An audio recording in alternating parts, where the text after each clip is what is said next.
Compañeros, buenos días. Soy el alumno Wilmer Fernando Tovar Gómez, estudiante del segundo semestre de psicología y perteneciente al grupo 764 de Historia de la Psicología.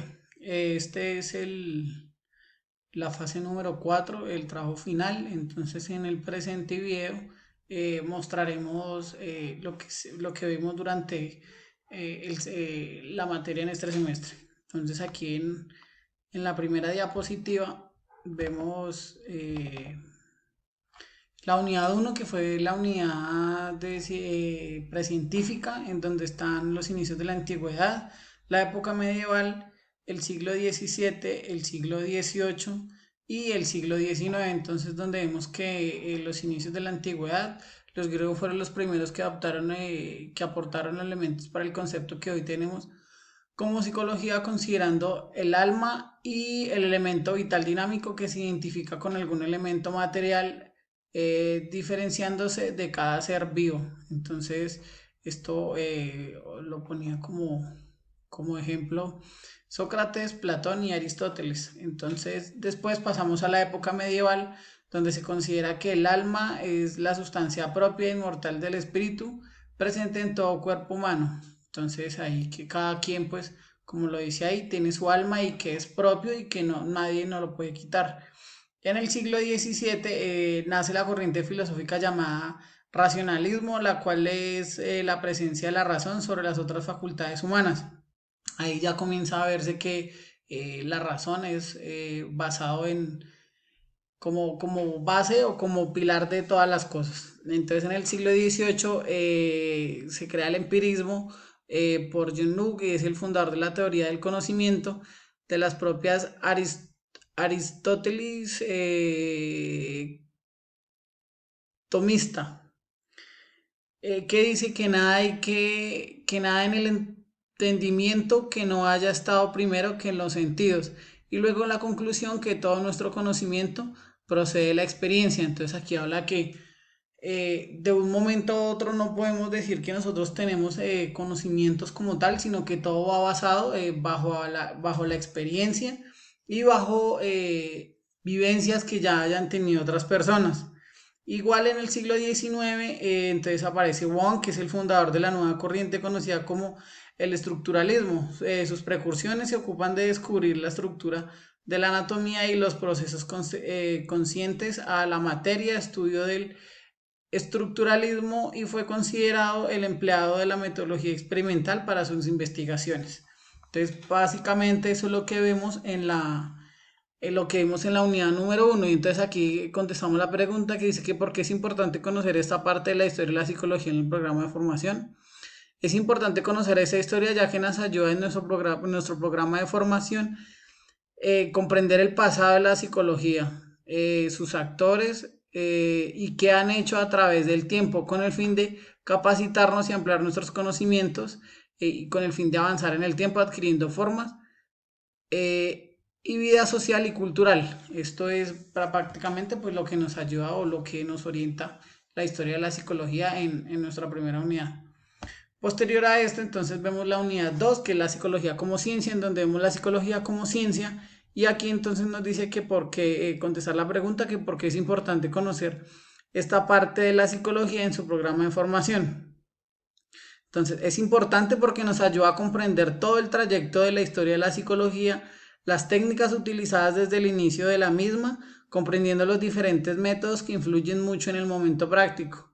Es bueno y útil conocer de dónde viene la psicología, aumentando nuestro conocimiento sobre dicha ciencia. Esto nos permite trabajar nuestra mente y desarrollar nuestro intelecto. Entonces, ahora vamos a pasar a la siguiente diapositiva, que es las circunstancias que impulsaron el desarrollo de las escuelas psicológicas. Entonces ahí vemos que el estructuralismo, el funcionalismo, el conductismo y el psicoanálisis. Entonces hablamos del conductismo. El principal exponente es Wong, que es en la primera década del siglo XX y es discípulo de Trainer. Se puede ver que ese Wong es el principal exponente de ellos, Y es donde dice que ellos decretan el estudio como una ciencia experimental que utiliza métodos de la fisiología. El objetivo del estudio es la escuela de la mente humana mediante la introspección y la autoobservación controlada. Entonces, prácticamente eso es lo que veía el estructuralismo dentro de todos sus estudios. Posterior a eso está el funcionalismo, que su exponente es William James. Esta escuela se basa en acumular conocimientos de lo cotidiano, además del estudio de la mente humana y el método del ambiente. Es la escuela que se dedica a la educación que no tenía contenido específico, tenía que estar basada en las necesidades de los estudiantes.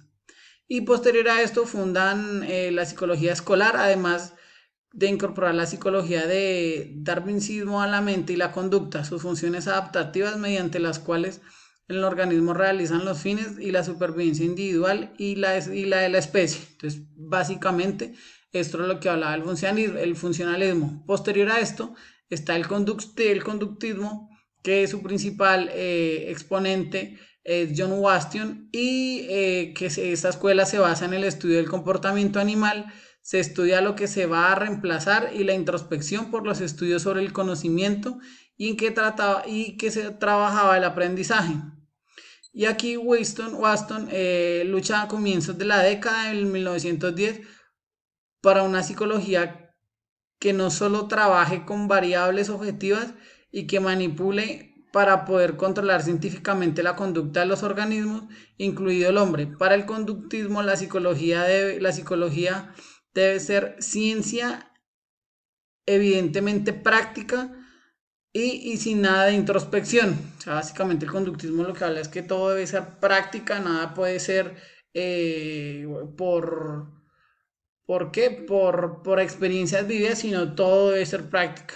Y por último está el psicoanálisis, que su principal es Sigmund Freud, su principal exponente, y es el componente de la psicología estructuralista con la psicología del inconsciente, pero a diferencia de la primera, esta no depende de ser una ciencia pura. Se estudian los impulsos biológicos con el cómo influyen en el comportamiento y las tendencias de los inconscientes, crean conflictos entre individuos y las normas sociales.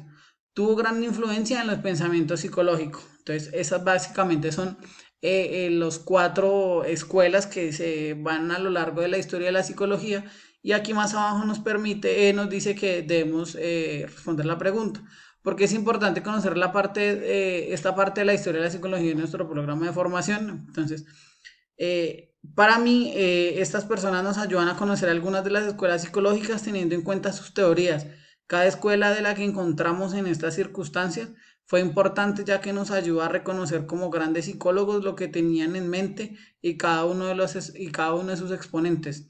En nuestra formación nos ayuda a ampliar los conocimientos y a razonar desde diferentes puntos de vista, nos orienta a la forma y nos ayuda a comprender y a dar un buen acompañamiento a las personas, que es básicamente pues lo que nosotros debemos hacer, la comunidad, y buscar el equilibrio y el desarrollo de la misma. Entonces, aquí en la cuarta diapositiva está el juego, el pantallazo de concentrándose en la ética, y aquí también dice: exprese su compromiso con la formación y el ejercicio del psicólogo, reflexione frente a la profesión como futuro egresado de la UNAD. Entonces aquí la respuesta es: como futuro psicólogo egresado a la Universidad Nacional Abierta a Distancia, es de vital importancia conocer y aplicar todos los reglamentos que nos rigen dentro de nuestra vida laboral. Es por eso que es muy importante saber sobre el código odontológico, que está regulado por la Ley 1090 del 2006, perdón, en el cual nos da los parámetros que podemos y que no podemos hacer dentro de la ejecución de nuestra profesión como psicólogos, y la misma forma la ética profesional que debemos tener con cada uno de nuestros pacientes. Y aquí por último están las referencias bibliográficas, las cuales utilizamos para la realización de nuestras diapositivas y pues posteriormente a la grabación del video. Eso es todo por el video. Espero les haya quedado un poquito más claro y podamos haber hecho un recorderis de todo lo que vimos en el transcurso de este semestre y nuestra materia de historia de la psicología.